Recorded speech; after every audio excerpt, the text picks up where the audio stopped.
Bonsoir à tous. Au sommaire de cette émission, la démission inattendue aujourd'hui de Monseigneur Castet, évêque de Luçon. Le lancement d'une grande mobilisation pour la paix dans la région des Hauts-de-France pour le centenaire de la guerre 14-18. Et puis, pour les 20 ans du corps des laïcs en mission ecclésiale du diocèse de Créteil, vous entendrez le témoignage de Marie-Hélène, aumônier d'hôpital. Dans notre dossier, 2 éditorialistes de la presse chrétienne échangeront sur la situation confuse en Espagne avec la volonté d'indépendance de la Catalogne, une situation qui interroge sur les raisons qui poussent un peuple à vouloir se replier sur lui-même. On échange avec vous, Jean-Pierre Denis, directeur de la rédaction de La Vie, bonsoir. Bonsoir. Et Antoine-Marie Izoard, directeur de la rédaction de Famille Chrétienne, bonsoir. Bonsoir à vous. À tout à l'heure. Coup de tonnerre dans le ciel vendéen. À 67 ans, l'évêque de Luçon, Monseigneur Alain Castet, en fonction depuis 2008, renonce à sa charge d'évêque. Cette démission, acceptée par le pape François, a pris effet ce jeudi à midi, comme on peut le lire dans un communiqué de la Conférence des évêques de France. De son côté, Monseigneur Castet a publié une courte lettre relayée sur le site du diocèse. Après avoir été éprouvé par des ennuis de santé récurrents, j'ai pris la décision devant Dieu, en accord avec mes conseils médicaux, de présenter au Saint-Père ma renonciation à la charge d'évêque de Luçon. Le ministère épiscopal de Monseigneur Castet n'aura pas toujours été facile. Encore hier, la presse locale faisait écho de la démission forcée du curé de la paroisse des Sables d'Olonne pour des problèmes de gestion. Dans son message, Monseigneur Castet s'adresse une dernière fois aux fidèles du diocèse. Je confie chacun et chacune d'entre vous à la bienveillance de Dieu. Je garde la ferme certitude qu'il accompagnera notre Église, lui donnant de rester fidèle à sa grande tradition de générosité apostolique, a ajouté l'évêque émérite de Luçon. Le pape François demande que le catéchisme de l'Église catholique interdise la peine de mort. Une déclaration faite hier pour les 25 ans du catéchisme de l'Église catholique. Jusqu'à aujourd'hui, cette sentence n'était pas formellement exclue par l'Église, même si Jean-Paul II et Benoît XVI y étaient opposés. Pour le pape François aussi, elle doit être rejetée dans tous les cas, car elle supprime une vie humaine qui est toujours sacrée aux yeux du Créateur. Elle empêche un rachat moral et existentiel. L'Institut pontifical oriental de la Congrégation pour les Églises orientales ont fêté aujourd'hui leurs 100 ans. Pour cette date anniversaire, le pape François a célébré ce matin une messe à la basilique Sainte-Marie-Majeure. L'Institut, fondé en 1917 par Benoît XV, a voulu attirer l'attention sur l'extraordinaire richesse des Églises orientales. L'actualité douloureuse des chrétiens d'Orient place aujourd'hui l'Institut au centre d'un carrefour providentiel, a précisé le pape dans un message au cardinal Leonardo Sandri. On écoute le préfet de la Congrégation pour les Églises orientales et grand chancelier de l'Institut pontifical oriental. Et cette assemblée liturgique, nous voyons en effet réaliser l'affirmation du pape il y a 100 ans.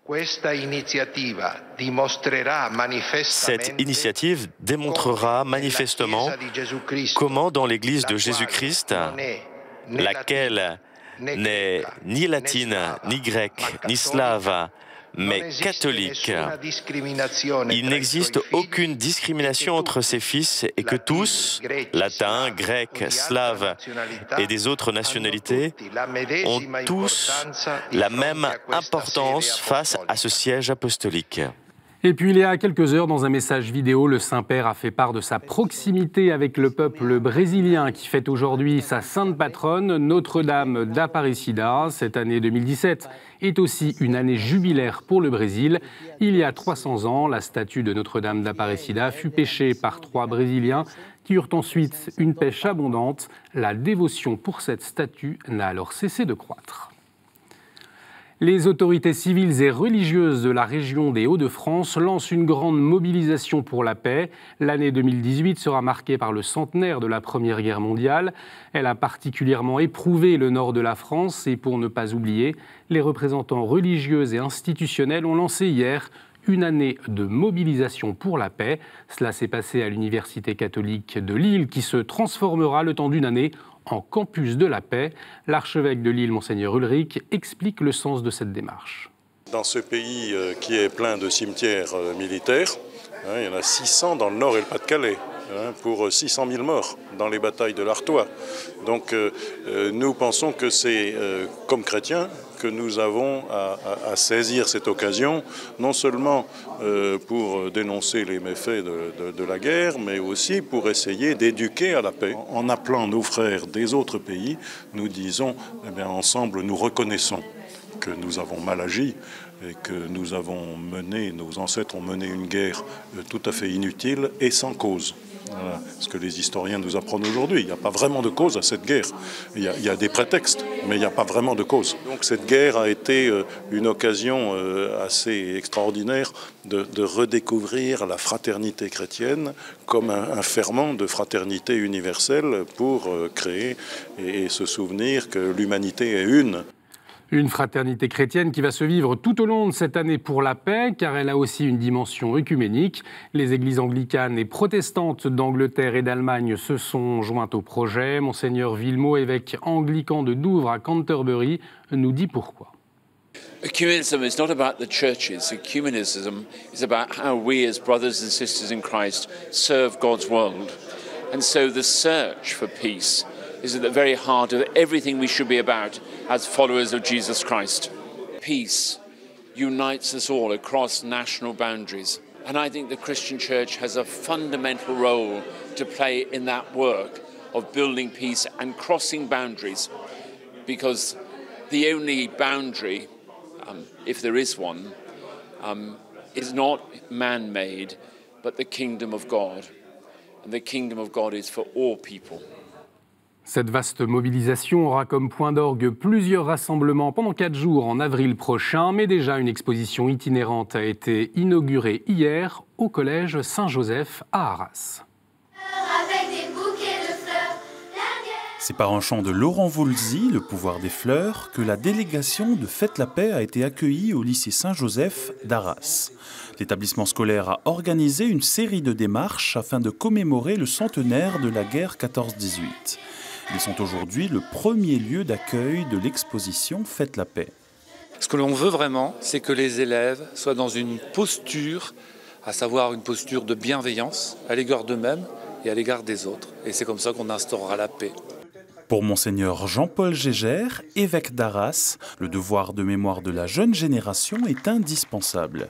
Ils peuvent avoir le sentiment que ce sont des vieilles affaires qui concernent leurs aînés et qui ne le touchent pas.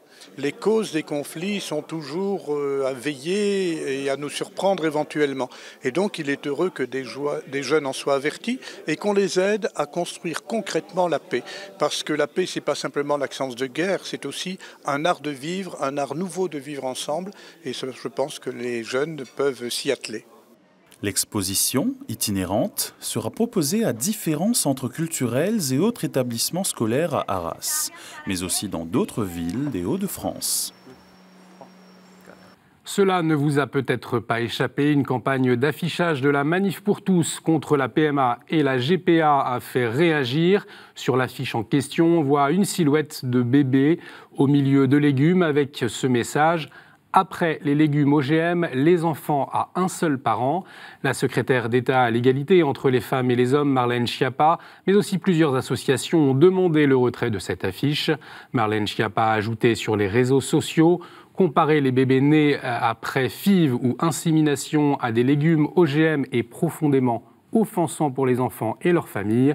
Le lendemain, par voie de communiqué, la Manif pour tous a dénoncé le faux procès dont elle est victime en ajoutant qu'elle tend la main à Marlène Schiappa pour mettre un terme aux calomnies et aux caricatures. La secrétaire d'État s'est dite ouverte à discuter avec le mouvement. À suivre donc. Antoine-Marie Izoard, Jean-Pierre Denis, je profite de votre présence. En un mot, votre avis sur cette affiche et sur cette polémique, Jean-Pierre. Écoutez, j'aurais jamais cru être d'accord avec Marlène Schiappa. C'est la première fois depuis qu'elle est au gouvernement. On est deux. Donc, c'est quand même un événement. Je trouve que tout ça est un peu excessif. C'est une campagne qui est maladroite, même si je suis d'accord avec le fond.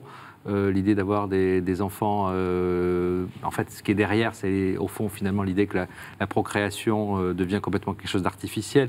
il y a beaucoup plus d'enjeux, c'est un sujet beaucoup trop sérieux pour être réduit comme ça à une campagne qui est quand même un peu problématique. Antoine-Marie Isoard. Moi, j'étais particulièrement plutôt d'accord avec Marlène Schiappa cette semaine, comme quoi on se retrouve au moins là-dessus, quand elle a critiqué les Inrocks et la couverture sur Quanta.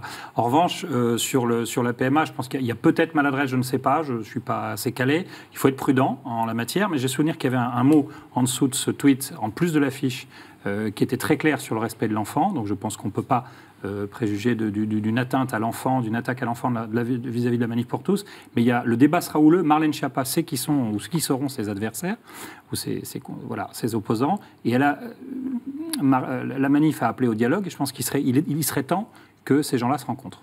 Merci beaucoup. En Belgique, les frères de la Charité de Gand se disent affectés et déplorent être la cible, je cite, de récriminations, d'informations trompeuses, de sanctions et d'exclusions. Par communiqué, ils ont réagi mardi à la demande ultime du Vatican de faire cesser la pratique de l'euthanasie dans leurs murs.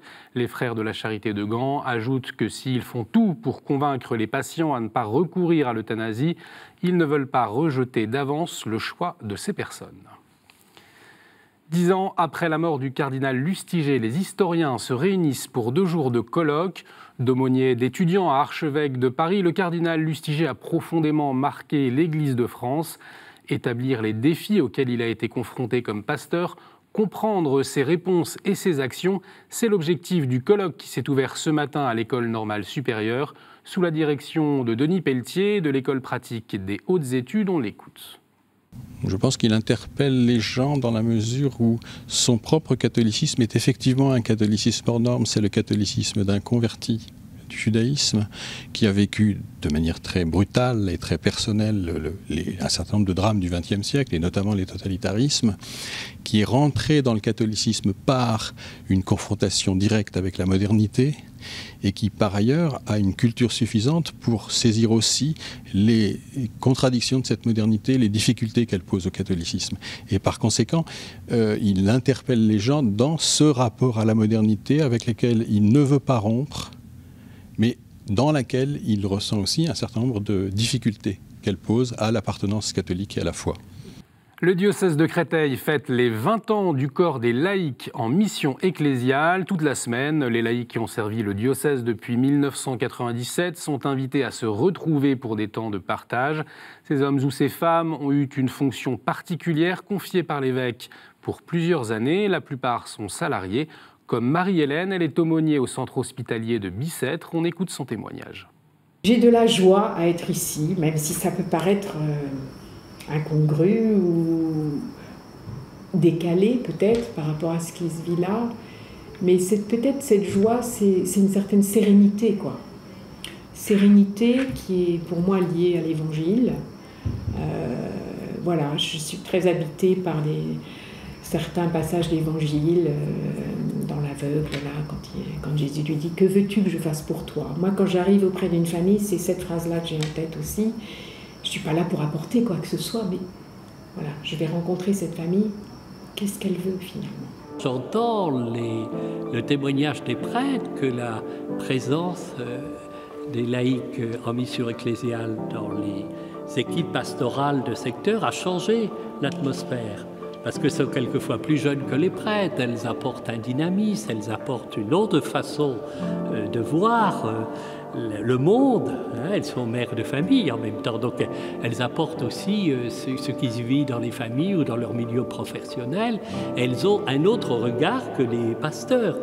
Et ça change un peu le visage d'Église. À partir de vendredi, la basilique d'Argenteuil propose de prier pour la libération des âmes tourmentées auprès de la Sainte Tunique du Christ, avec les veillées et les Essonnes. Accès aux arts divinatoires, consultation de voyants, rencontres supposées avec des défunts. Ces veillées de prière veulent libérer les personnes prisonnières de ces pratiques, des réalités à ne pas négliger, comme nous l'explique le père Cario, recteur de la basilique Saint-Denis à Argenteuil. Une des expériences les plus fondamentales de l'être humain, c'est d'être confronté à un moment ou à un autre de sa vie à la maladie, aux limites, à la souffrance. Et nous voulons, par cette veillée de prière Eleison, essayer de répondre à cela. On va demander au Seigneur de remplir de sa présence, la présence telle qu'il l'a révélée en nous donnant cette sainte tunique, de remplir de sa présence ses souffrances, ses limites. Nous allons aussi prier pour la libération des âmes tourmentées. De quoi s'agit-il? Eh bien, il s'agit de tous les chrétiens ou non chrétiens qui se lient spirituellement à cause de la magie, à cause de la sorcellerie, à cause des magnétiseurs, du spiritisme, etc. Ce sont des jeux dangereux et qui peuvent nous lier de l'intérieur, nous empêcher de grandir spirituellement, nous empêcher d'aimer, nous empêcher d'espérer. Je vais vous dire une chose, le Seigneur va nous exaucer parce qu'on va lui présenter cette prière pour les malades, cette prière pour la guérison des malades et cette prière pour la libération des âmes tourmentées avec foi et espérance. Ce week-end, pour ses 60 ans, ATD Quart Monde se mobilise pour montrer qu'une société qui lutte contre la misère, c'est possible. Un village d'initiative sera installé pendant 2 jours, place de la République à Paris. Et justement, la journée mondiale du refus de la misère, c'est le 17 octobre. Et c'est aussi l'objet de la chronique du Père de Verre.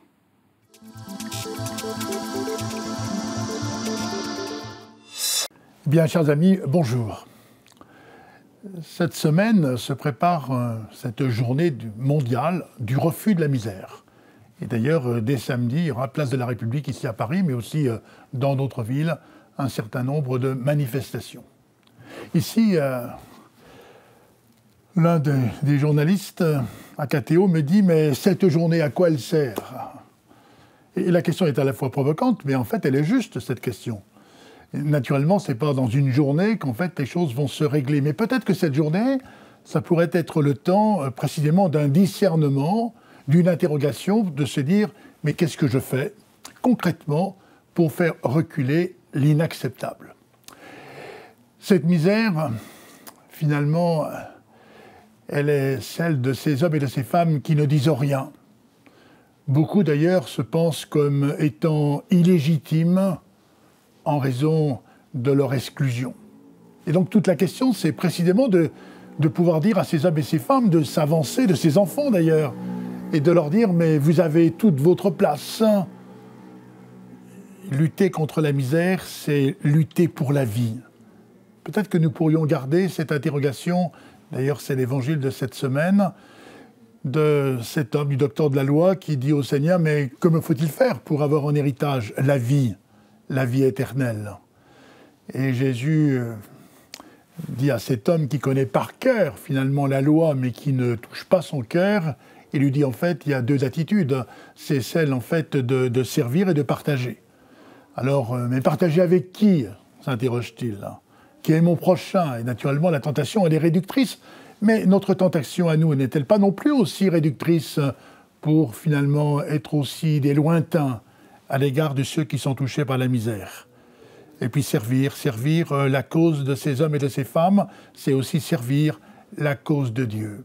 Peut-être que pour véritablement faire reculer la misère, eh bien il s'agit peut-être pour les uns et pour les autres, à commencer par moi-même, de laisser Dieu être Dieu en nous.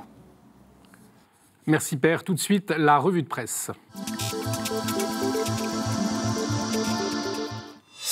La Vie propose un dossier sur les chrétiens sous le communisme, 1917-2017, un siècle sanglant pour tous les croyants, Jean-Pierre Denis. Oui, 1917, ça vous paraît loin, ça nous paraît loin, mais il y a encore des témoins. On a retrouvé un de ces témoins, qui est un prêtre albanais, un franciscain, qui a été condamné à mort, qui a été envoyé dans des mines de sel.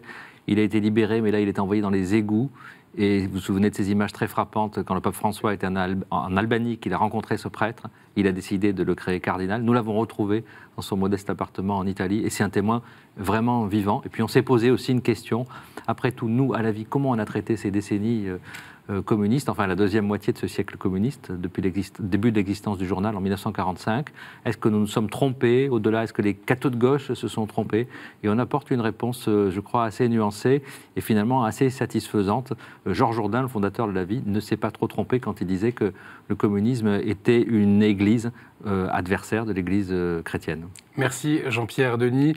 Boulot ou maison pour les femmes, la fin du dilemme, s'interroge famille chrétienne, Antoine-Marie Zohar. C'est notre sujet de une, effectivement, avec aussi un dossier sur la réforme protestante, le 5e centenaire de la réforme.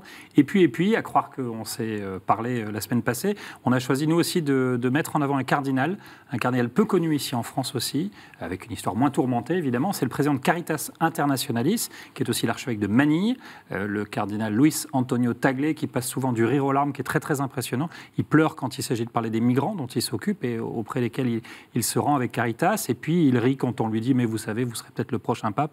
Là, il se marre, il dit « c'est la blague du siècle ». On a voulu le rencontrer, je suis allé le voir à Lisieux il y a 2 semaines. Il y est passé quelques heures pour les fêtes de Sainte-Thérèse. C'est un entretien à découvrir. Il nous dit en titre « le pape est un conservateur ». Vous allez voir, c'est assez surprenant. Nantis ou démunis, pèlerins s'intéressent aux revenus des retraités, alors qu'au 1er janvier 2018, 60% d'entre eux verront leur cotisation augmenter. Beaucoup ont le sentiment d'être perçus comme des vaches à lait. Mais avec des témoignages recueillis par les journalistes de Pèlerins, on se rend compte que les retraités dépensent beaucoup pour leurs enfants, leurs petits-enfants et aussi pour leurs parents.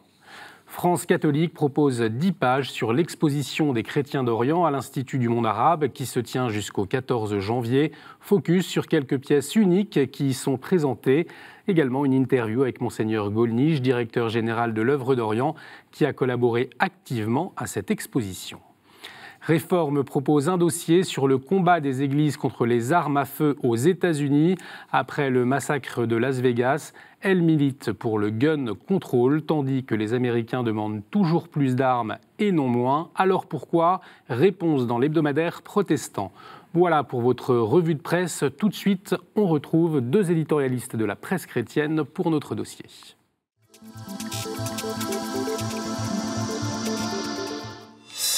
Chantage, trahison, c'était les unes hier de la presse espagnole après la suspension mardi soir de l'indépendance par le chef du gouvernement catalan, le temps d'une éventuelle médiation. Madrid, de son côté, a annoncé une révision de la Constitution pour tenter de résoudre la crise. Bref, le pays est sous tension. Jean-Pierre Denis, je rappelle que vous êtes directeur de la rédaction de l'Avis. Cette situation compliquée, en tous les cas, vue d'ici, qu'est-ce que vous en retenez aujourd'hui ?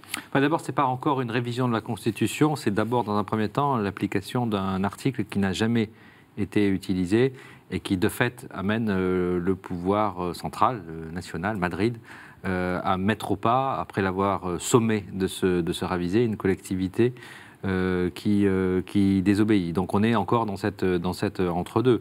Mais effectivement, l'autre volet de la négociation, en fait, ce sont des jeux politiques internes avec le Parti socialiste, c'est d'obtenir une révision de la Constitution.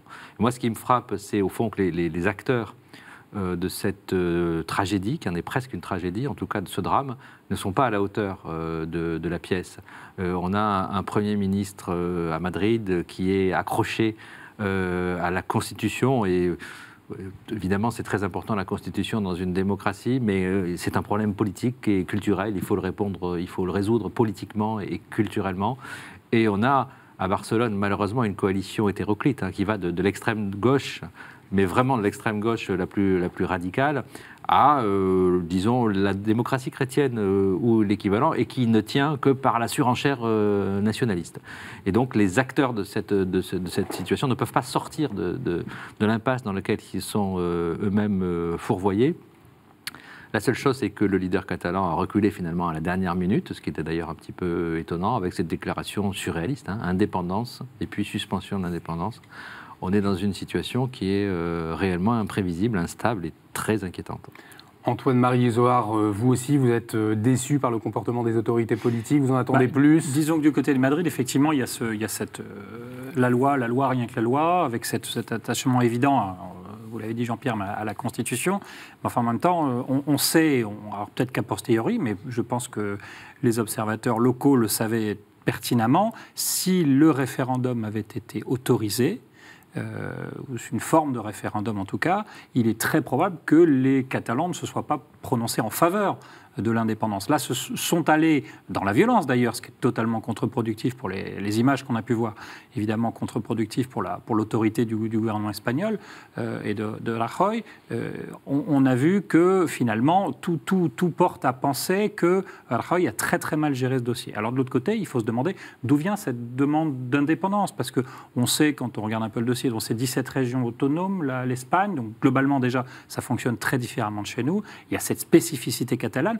Mais en fait, le nationalisme catalan, il est ancien, il date, je crois, du 19e siècle, mais c'était plutôt culturel, linguistique. Il y a cette langue catalane qui est très importante, mais il n'y a pas eu de demande d'indépendance particulièrement exprimée au cours des siècles. En revanche, il y a une vraie volonté là d'indépendance qui est plus politique. On se demande d'ailleurs, quand on réfléchit un peu, s'il n'y a pas une question de magouille financière aussi derrière, parce que je crois que Jordi Pujol, je crois pas, Jordi Pujol n'a quand même pas été, donc le prédécesseur de Puigdemont à la Generalidad, à la présidence de la région, n'a pas été clair, et je crois qu'il a fait 5-6 mandats au moins.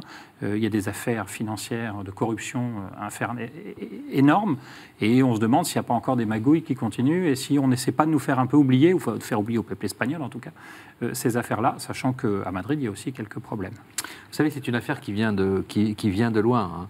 Hein. Quand on remonte à l'époque de Louis XIV, à la guerre de succession d'Espagne, il faut savoir que les Catalans se sont prononcés contre le candidat de la France, des Bourbons. Et donc, ils ont un vieux contentieux avec les Bourbons qui sont au pouvoir aujourd'hui, qui règnent encore en Espagne. Donc, il y a un sentiment républicain qui est très fort et qui est une des composantes du problème. Et puis moi, je peux vous dire, j'ai grandi tout près de la frontière espagnole et j'ai vu monter en fait cette problématique. Hein. Quand on a connu les années Franco, une chape de plomb, impossible de parler sa langue, impossible de reconnaître une identité culturelle, même pas politique, mais simplement culturelle, donc une répression culturelle très forte, très féroce. Et puis la démocratie, les frontières s'ouvrent, les Espagnols deviennent pluriels. Un compromis démocratique avec du pouvoir qui est donné aux Catalans, aux Basques et à toutes les régions d'Espagne. Et puis, c'est vrai, moi ça me frappe depuis 10 ans, quand on se promène en Espagne, et je suis allé à peu près partout en Espagne, de plus en plus, un sentiment d'un pays de plus en plus fracturé. Quand vous allez en Galice, la région de Saint-Jacques-de-Compostelle, où on parle gallego, qui est une langue proche du portugais, il y a un sentiment aussi nationaliste, il y a un nationalisme galicien. Mais quand vous allez à Valence, où on parle catalan, est-ce qu'on est encore catalan? Est-ce qu'on est espagnol? Donc on voit qu'il y a un phénomène comme ça qui est de plus en plus problématique. Et comme il n'y a pas un pouvoir à Madrid visionnaire, qui a une vision projeter ce pays quelque part, eh bien ça se fractionne, ça se fracture, et c'est vraiment extrêmement problématique et inquiétant. Juste une petite remarque, c'est d'autant plus inquiétant qu'en fait l'Église catholique, au fond, elle est aussi divisée. Alors, elle va essayer d'être médiatrice, mais elle est aussi divisée, parce que les évêques catalans sont pour l'indépendance. Montserrat, grand monastère catalan, c'est le haut lieu de la culture catalane. Et les évêques espagnols, évidemment, ne sont pas favorables à l'indépendance. Donc c'est très difficile. Un dernier mot, il nous reste très peu de temps. Un dernier mot, Antoine Marizard. Peut-être celui qui est paradoxalement, je crois, est le moins pour l'indépendance. Mais tous, quand même, ont été pour dire il faut qu'il y ait un droit de vote, il faut qu'il y ait la possibilité de s'exprimer. Et ça, d'ailleurs, je crois qu'en Catalogne, énormément de Catalans ont dit il faut qu'on puisse s'exprimer. Et ça ne s'est pas fait correctement. Alors évidemment, c'était anticonstitutionnel. Donc voilà où ça a bloqué. C'est vrai que le franquisme est pour beaucoup aussi dans ce délitement du pays. Quand vous demandez à un Espagnol, d'où qu'il soit, d'où il vient, il vous répond d'abord le nom de sa ville, après le nom de sa région, éventuellement il vous dit qu'il est espagnol. Merci Antoine-Marie Izoard, merci Jean-Pierre Denis d'avoir accepté notre invitation, merci à vous de nous avoir suivis. Vous pouvez revoir cette émission sur notre site internet www.ktotv.com. Réagissez également avec le hashtag à la source. Merci pour votre fidélité, à la semaine prochaine.